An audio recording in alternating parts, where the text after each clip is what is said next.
కాంచీపురంలో పృథివీలింగం, జంబుకేశ్వరంలో జలలింగం, అరుణాచలంలో అగ్నిలింగం, చిదంబరంలో ఆకాశలింగం, శ్రీకాళహస్తిలో వాయులింగం, కోణార్కలో సూర్యలింగం, సీతాగుండంలో చంద్రలింగం, కాఠ్మండూలో యజమానలింగం. 8 పరమశివుని యొక్క మూర్తులే.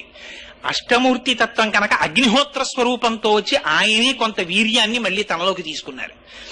ఈ మిగిలిన వీర్యం భూమి మీద ప్రవహించింది. ఆవిడ భరించలేకపోయింది ఆ వేడిని. భరించలేక చిత్రం చూడండి, ఆవిడ తీసుకెళ్లి గంగలో వదిలేసింది. గంగ వేడెక్కిపోయి నేను భరించలేని తీసుకెళ్లి హిమాలయ పర్వతాల మీద వదిలేసింది, ఇంకొంచెం చల్లగా ఉంటాయని. హిమాలయ పర్వతాలు అమ్మ బాబోయ్ నేను భరించలేనని కిందకు వదిలేసింది. అక్కడ రెల్లు పొదలు పుట్టాయి. ఈలోగా జాత రూపమితి ఖ్యాతమ్మని ధాతువులన్నీ పుట్టాయి, లోహాలన్నీ పుట్టేశాయి. పెద్ద తెల్ల కొండ ఏర్పడిపోయింది, అది కైలాసం అయిపోయింది.